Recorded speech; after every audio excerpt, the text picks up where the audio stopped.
So मेरो wife चाहिँ nurse काम गर्छिन् अहिले 12 घन्टाको सिफ्ट काम गरेर आउँदैछिन् आज। सो म उनको लागि चाहिँ खाना रेडी बनाउँछु र खानामा आज चाहिँ फिस छ, सालमन फिस हामीले कस्कोबाट लिएर आएको छौँ। अब म चाहिँ कस्कोबाट लिएको सालमन फिस बनाउँदैछु। मैले अहिले चाहिँ यो चाहिँ ठ्याक्कै वाइफ स्टाइल है, उनको रेसिपी जस्तो लाग्छ मलाई। यो मैले अनियन फ्राई गरेको छु। अब यता टमेटो कट गरेको छु। अब यो टमेटो र अनियनलाई चाहिँ मिक्सरमा हालेर पेस्ट बनाउँछु। त्यो पेस्टलाई चाहिँ भुटेर त्यसमा चाहिँ फिस कट गरेर हालेर पकाउँछु। सालमन फिस चाहिँ यहाँ छ। यसमा चाहिँ बाबाले के हाल्ने छ र टमाटरमा प्याज, भुटेको प्याज हालिदिनु।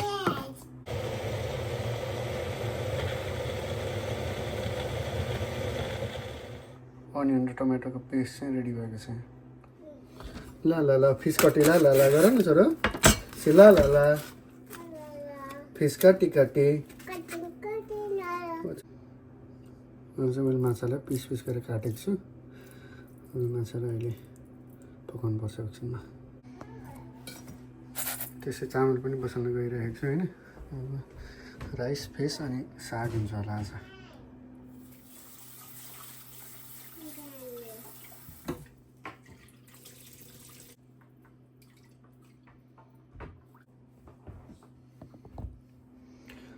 अब चाहिँ सागलाई धुनु पर्ला। सागलाई धोएर सानो पिसमा काटेर अनि साग पनि फ्राई गर्नु पर्ला आज।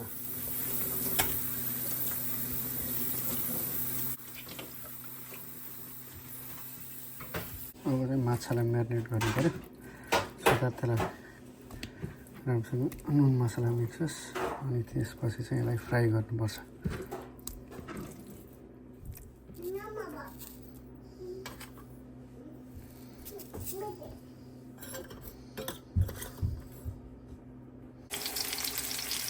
अब चाहिँ माछा फ्राई हुँदैछ है। अब यता चाहिँ धोएको सागलाई काट्नु पऱ्यो अनि त्यसलाई फ्राई गर्नु पर्ला।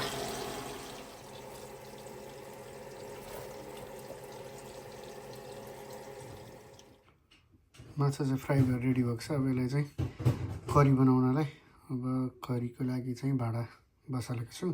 यसमा चाहिँ हामीले फिस करी बनाइन्छ। अब अन गरौँ, थोरै तेल हालौँ, मेथी जिरा पड्काउन राखेँ। अब चाहिँ यसमा अहिलेको पेस्ट हाल्छु।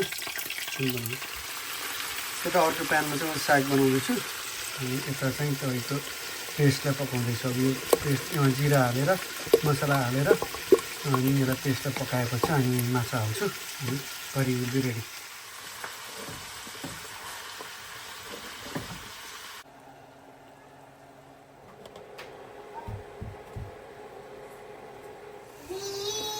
अब यसलाई 1-2 सिटी हानी 2-3 सिटी हाने चाहिँ पाक्छ होला है। अनि कामबाट आएर निउरोको अचार बनाएर अब चाहिँ माम खाने टाइम। निउरो, साग, माम, फिस करी।